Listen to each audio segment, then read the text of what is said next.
Christian, tu es le fondateur de Init. Qu'est-ce que c'est Init ? Alors Init, c'est un institut d'études et de sondage que j'ai créé en 1995.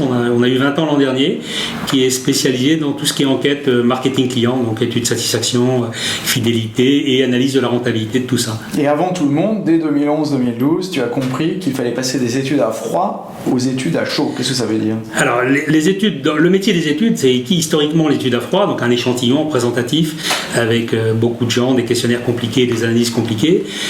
Et depuis quelques années, avec l'apparition du digital, les études sont petit à petit migrées des études à froid, donc échantillons représentatifs, sur des études à chaud, qui sont des études événementielles où le parcours client va être découpé en étapes et chaque étape va déclencher un mini questionnaire qui va permettre de récupérer de l'information. Et donc on passe d'outils de mesure scientifique à des outils d'écoute qui sont plutôt des systèmes de customer care où l'entreprise veut écouter en permanence, réagir, répondre et s'améliorer en permanence. Mais c'est pas scientifique ça ?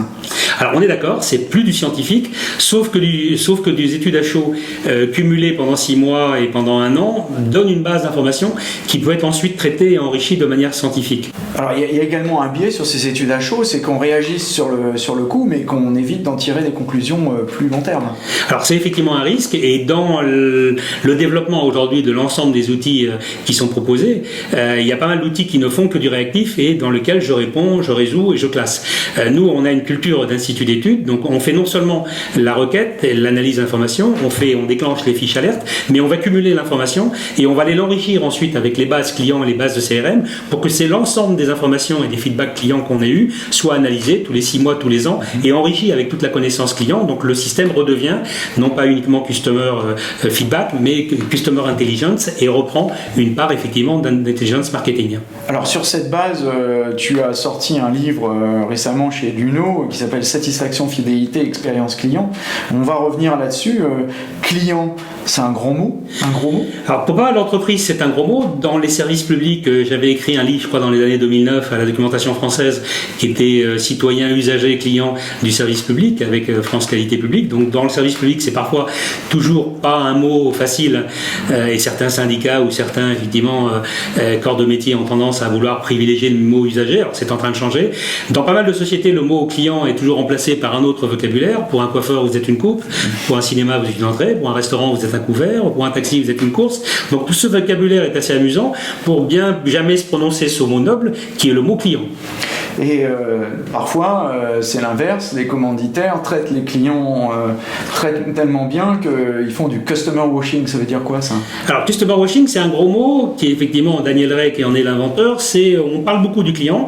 On le met dans les rapports d'activité annuels. Mais en dehors de grands discours très, très, très philosophiques et très porteurs, il n'y a pas de vraie action. Donc, on parle beaucoup du client. Le client au cœur de nos préoccupations.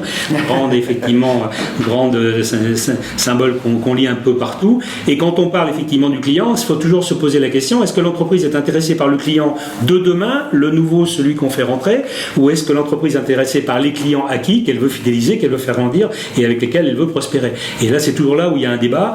Les entreprises sont souvent obsédées par les clients en termes de chasse, pas toujours obsédées par les clients en termes d'élevage.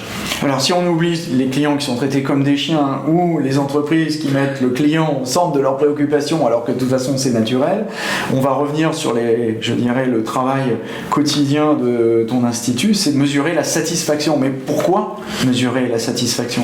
Alors, mesurer la satisfaction parce qu'on est dans un monde où tout bouge et notre ami Maslow l'a bien montré avec la pyramide des besoins. Dès que j'ai répondu à un besoin, un autre va prendre la place. Donc dès que j'ai résolu un problème, il faut que je vérifie s'il y en a un autre effectivement n'est pas monté. Le monde digital bouge énormément et les besoins des clients bougent. La concurrence, alors qu'elle soit directe, l'entreprise qui vous veut du mal, ou indirecte, Darty qui crée une dynamique de qualité de service, Nespresso qui crée aussi des rituels, des habitudes qui vont habituer les clients, fait que le monde bouge et que l'ensemble du marché dans lequel est l'entreprise va évoluer. Donc en permanence, l'entreprise doit écouter, mesurer la satisfaction, trouver ses points forts, trouver ses points faibles, s'aménager et puis discuter avec ses trois publics, les clients, le management de l'interne et faire avancer tout ça pour partager du savoir et du pouvoir. Et donc si je traite mes clients comme un chien, je vais disparaître.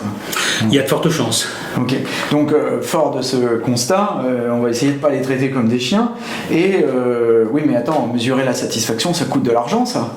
Oui, mais ça, ne pas la mesurer si ça n'en coûte pas, effectivement, nous fait perdre. Ça coûte de l'argent, mais ça rapporte beaucoup, puisque ça va créer une dynamique interne et ça va permettre de légitimer pas mal de positions en interne. C'est que le management, quand le management dit je veux faire ça, si c'est sa seule volonté, sa seule lobby, les collaborateurs vont dire je vais attendre qu'il en ait une autre, et ils changent d'avis, dans 3 mois ce sera autre chose. Si on a fait une enquête client et que l'entreprise permet de dire nous avons écouté nos clients, les priorités que nous donnons c'est 1, c'est 2, c'est 3, et il faut satisfaire nos clients dans l'intérêt de tout le monde, les collaborateurs vont partager une vérité, parce que le client effectivement va donner une légitimité aux décisions qui ont été prises, ça va faire avancer tout le monde dans le même champ. Donc cette dynamique qu'on arrive à créer avec des enquêtes de satisfaction bien menées est un élément très très important dans le management des entreprises. Alors, un des enseignements principaux du bouquin, c'est de montrer que la mesure de la satisfaction ne se fait pas de la même façon en fonction des 3 publics qui sont le management, les clients, le client final, et le management interne. Alors, commençons par le management, le top management. Qu'est-ce qu'on lui dit au top management ? Alors, effectivement, les mêmes enquêtes, c'est-à-dire le même échantillon, qu'elle soit, ou la même mesure, qu'elle soit à chaud ou à froid, peut être restituée aux 3 publics de 3 façons différentes. Les clients, il faut leur parler avec des taux de satisfaction, c'est rassurant, tout va bien, venez chez nous. Et les enquêtes de satisfaction, via les avis clients ou via d'autres mécaniques, peuvent être des éléments de conviction, de réassurance et d'amélioration de réputation. Ça, c'est de la com, quoi. En fait. C'est de la com, mais il faut en faire. Et là, donc, on peut se permettre de mentir un peu, gentiment. Pas mentir, bouteille moitié pleine, bouteille moitié vide. On peut donner effectivement des discours, mais on va valoriser ce qui mérite de l'être et on va cacher, ne pas crier sur les toits ce qui effectivement sont les priorités d'amélioration, mais on va permettre à l'interne de travailler sur les priorités dans lesquelles on sait que les clients ne sont pas contents. Deuxième chose, du côté des managers, les managers, leur parler des taux, c'est la pire des choses, comme les collaborateurs. Alors pour plein de raisons, c'est que les taux sont effectivement le pire des indicateurs de satisfaction, c'est l'arbre qui cache la forêt, et manager le management avec des taux, ça ne marche pas. Pour parler au management... C'est-à-dire qu'avec un même taux, en fait, on peut avoir des répartitions de satisfaction qui sont très différentes. Qu'est-ce qu'un taux ? Un taux, c'est l'addition de 2 réponses, souvent les réponses positives, tout à fait plutôt satisfaits, et on peut avoir un taux de 80% de satisfaction qui est construit avec 60% de clients très satisfaits, 20% de plutôt satisfaits. Le même taux peut être avec 20% de très satisfaits, 60% de plutôt, et la somme n'aura pas changé, et la distribution des opinions n'est jamais révélée par un taux. Donc le taux va nous étouffer et va effectivement cacher tout, et c'est pour ça que les gens sont souvent insatisfaits de leurs enquêtes de satisfaction, c'est qu'avec des taux, ça ne bouge pas, il n'y a pas d'écart dans le temps et entre unités, et ça ne mène à rien. Donc le taux est un bon indicateur pour parler aux clients et faire de la com. Par contre, pour parler aux managers, il ne faut pas parler en taux, il faut parler en euros. C'est-à-dire qu'il faut monter les études à un stade un petit peu plus important. Premièrement, rattacher tout ce que sont les réponses des clients, des chiffres d'affaires, des enjeux, des tickets, de tout ce que l'on a à sa disposition, pour être capable d'exprimer le chiffre d'affaires qui est en enjeu, en risque, positif ou négatif, en satisfaction. Et si on dit vous avez 10% de clients insatisfaits, ce n'est que 3% du chiffre, bonne nouvelle. Les clients mécontents ne sont pas les plus graves. Si on dit à une entreprise vous avez 10% de vos clients satisfaits, mais c'est 20% du chiffre, mauvaise nouvelle, nous ne savons pas satisfaire les clients les plus contributifs. Donc là, il y a plein de mécaniques. La plus simple, c'est déjà de rapprocher les fichiers de clients enquêtés avec du chiffre d'affaires. Il y a des mécaniques plus complètes qui permettent de modéliser l'impact économique de la satisfaction et de la fidélité client, qui permettent de dire au management, voilà le ROI de la satisfaction, voilà ce que ça va vous rapporter en chiffre d'affaires, que de mieux satisfaire, et sur quoi vous devez travailler. Ça, c'est le deuxième chantier. Et puis le troisième chantier, mais on vient de l'esquisser, c'est de parler en interne et de manager les équipes, non pas avec des taux, puisque effectivement rien ne bouge et que ça ne nous montre aucune différence, c'est de le manager avec des scores, c'est-à-dire transformer les échelles d'opinion des réponses en scores pour bien montrer que la distribution des opinions est bonne et que j'ai du bon 80 ou du mauvais 80, et ça je l'explique dans mon livre, c'est très facile à le faire, on le fait avec pas mal de clients, ça mérite un peu de pédagogie, et une fois qu'on a expliqué, tout le monde comprend et les scores arrivent à mieux manager les équipes, ça bouge, ça crée de la dynamique et tout le monde s'intéresse aux résultats. Alors pour finir, il y a les clients qu'on traite comme des chiens, il y a peut-être des secteurs qui traitent un peu moins les clients comme des chiens. Alors, qui sont les bons élèves ? Alors il y a parmi les bons élèves, je dirais qu'il y a de plus en plus aujourd'hui de bons élèves dans la classe, parce que la cour commence à devenir très très bagarrée quand même, donc il y a pas mal de bons élèves. Les champions de la satisfaction vont être dans des métiers de service, parce que c'est là où la dimension effectivement produit, service et relations vont être la plus importante, et il y a pas mal de très très bons élèves, effectivement de gens avec Digne d'Éloge. Nous, on travaille avec des gens comme Noroto et Midas qui effectivement ont fait de la culture client et de la culture service un de leurs axes de positionnement. Il y a l'Expresso qui a fait là aussi énormément de choses là-dessus. Et ça a été un des premiers. Moi, j'ai travaillé avec Leroy Merlin pendant beaucoup d'années. C'était un de mes premiers clients en 96.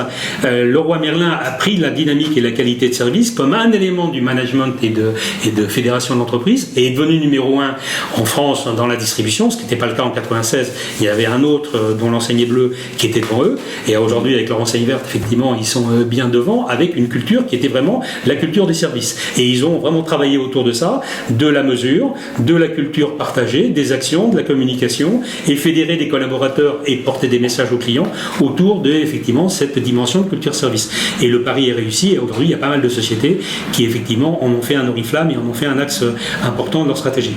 Et dans ces classements des secteurs champions de la satisfaction client, on trouve souvent des Noroto, des Sephora, des Galeries Lafayette. Finalement, c'est souvent les secteurs de la distribution qui... La distribution est plus marquée que les autres par effectivement l'idée de satisfaire. Le digital est aussi un élément de menace pour eux qui les conforte à se dire la relation humaine, le magasin est encore une étape importante de la relation client. Comment mixer le magasin, les hommes avec des parcours digitaux, et certains y arrivent très très bien. Et la qualité de service et la relation humaine fait effectivement partie des choses qui sont très très fortes.